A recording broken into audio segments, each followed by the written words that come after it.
বন্ধুরা কালকের যে বৃষ্টির মাঠে সেখানে শ্রীলঙ্কা ভার্সেস ইন্ডিয়ার খেলা হয়েছিল, সেখানে কিন্তু ডিএলএস মেথডে কিন্তু বন্ধুরা 7 উইকেটে কিন্তু এখানে ইন্ডিয়া জিতে গিয়েছিল। আর সেখানে কিন্তু বিধ্বংসী ব্যাটিং বোলিং করে কিন্তু ইন্ডিয়া এই সিরিজটা কিন্তু জয় করে। যেহেতু 3টে সিরিজ ছিল টি-20, এবারে ওয়ানডে খেলা আছে, তো 3টে টি-20 সিরিজে কিন্তু এখানে কিন্তু জিতে গেল ইন্ডিয়া। তো এই একটা কথা বলি, এখানে কিন্তু ইন্ডিয়ার জবরদস্ত এখানে কিন্তু ফর্মে আছে, আর যে পারছে সেই ভালো খেলছে।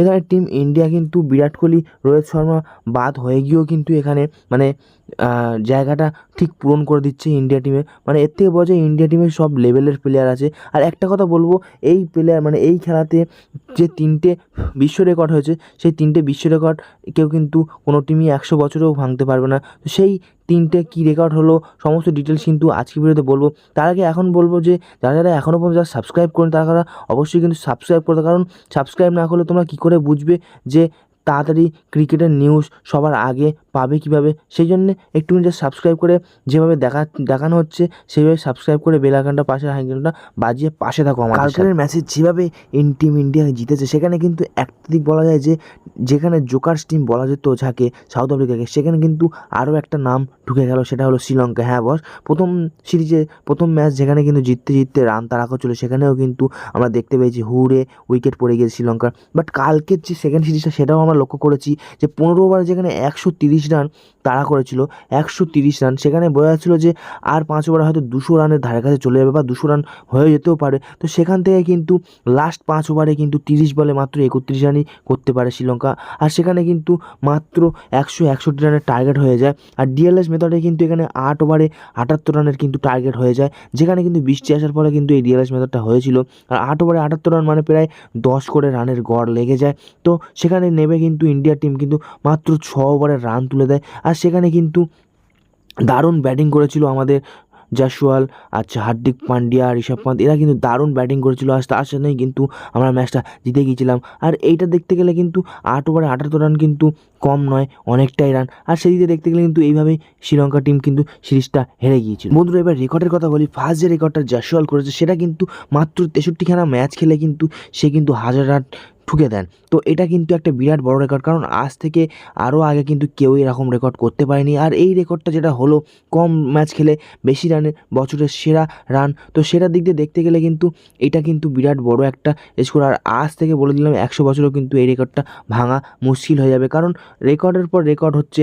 বাট রেকর্ডটা ভাঙা মুশকিল হয়ে যাবে না, কারণ মুশকিল না হলেও, কারণ রেকর্ড না হলে রেকর্ডটা ভাঙবি করতো। সেই জন্য কিন্তু এখানে জ্যাসলের রেকর্ডটা কিন্তু দুর্দান্ত রেকর্ড ছিল। এবার কথা হচ্ছে আমরা হার্দিক পান্ডে, তো হার্দিক পান্ডে এখানে কিন্তু টি-20 ফার্স্ট সিরিজে না ভালো খেলতে পারলেও কিন্তু সেকেন্ড সিরিজে কিন্তু সে দেখিয়ে দিয়েছে এখানে যে সে কতটা ভালো প্লেয়ার। কারণ 15 ওভারে যখন কুশাল ফেরা এখানে মারছিল, তখন কিন্তু দেখা যাচ্ছিল যে 200 রান হয়ে যাবে, বাট সেখানে দুটো মূল্যবান উইকেট নিল। 2 ওভারে 2টো উইকেট নেওয়া কিন্তু গুরুত্বপূর্ণ হয়ে গেছিলো। তো হার্দিক পান্ডে এখানে 2টো উইকেট নেওয়ার পর থেকেই কিন্তু এখানে ম্যাচ পুরো চেপে গিয়েছিল। আর সেখানে কিন্তু মাত্র 61 রানের এখানে টার্গেট দাঁড়িয়ে গিয়েছিল। 9 বলে কিন্তু এখানে যখন ব্যাট করতে নামে 9 বলে মাত্র 22 রান করে দিয়েছিল। আর সেখানে কিন্তু একটা বিরাট বড় স্কোর কিন্তু। আর সেখানে কিন্তু 22 রানের মধ্যে 2টো 6ও মেরেছিল বড় বড়। আর সেদিন দেখিয়ে দিয়েছে যে হার্দিক পান্ডিয়া অলরাউন্ডার হিসেবে কতটা ভালো প্লেয়ার। আর সেইটা কিন্তু গুরুত্বপূর্ণভাবে গৌতম গম্ভীর দেখেও নিয়েছে। সো বন্ধুরা এখানে রিঙ্কু সিংয়ের সাথে যে হয়েছিল, যে ঘটনাটা ঘটেছিল, সেটা কিন্তু রিঙ্কু সিং কিন্তু ব্যাটসম্যানের সাথে সাথেও কিন্তু আমরা দুর্দান্ত ফিল্ডিংও জানি। বাট এখানে কিন্তু দুটো সিরিজে 2টো ক্যাচ ছেড়ে দেওয়ার সমর্থে কিন্তু আমরা একটু দেখেছি। কিন্তু সেকেন্ড সিরিজে যে ক্যাচটা মিস হয়েছিল, সেই সিরিজে কিন্তু দেখতে পেয়েছিলাম যে রিঙ্কু সিংয়ের একটু আঘাত লাগতে পারতো গুরুতর, কারণ সেখানে কিন্তু বৃষ্টি হওয়ার ফলে মাঠের পুরো সাইডে কিন্তু সেখানে পুরো স্কিড করে গিয়েছিল। আর যেখানে কিন্তু রিঙ্কু সিং অনেক মাঠের ভিতরেও ছিল, বাট সে ক্যাচটা ধরে পা স্লিপ হওয়ার কারণে কিন্তু বাউন্ডারি লাইনে গিয়ে 6 হয়ে গিয়েছিল। বাট এটা কিন্তু রিঙ্কু সিংয়ের দোষ না, কারণ বৃষ্টি হলে কি করবে সেটাই ব্যাপার না। বাট আমরা জানি যে Rinku Singh good bat and good. আর বন্ধুরা যে ইন্ডিয়া টিম কালকে সিরিজটা জেতার পর এখানে বিশ্ব রেকর্ড যেটা করে দুটো, সেটা হলো যে 77টা এখানে কিন্তু বিশ্ব রেকর্ড হয়ে গিয়েছে, যে 77টা টি-20 ম্যাচ কিন্তু এখানে জিতে গিয়েছে। আর এটা কিন্তু একটা দুর্দান্ত রেকর্ড, 100 বছরেও কেউ ভাঙতে পারবে না।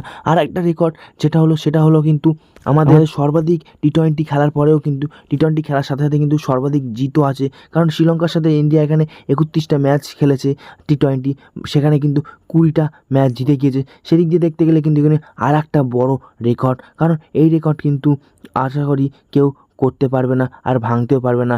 তো বাই দ্য ওয়ে আজকে ভিডিওটা এইটুকুই, দেখা হচ্ছে নেক্সট ভিডিওতে। ভালো থাকো, সুস্থ থাকো, টাটা গাইস, বাই বাই।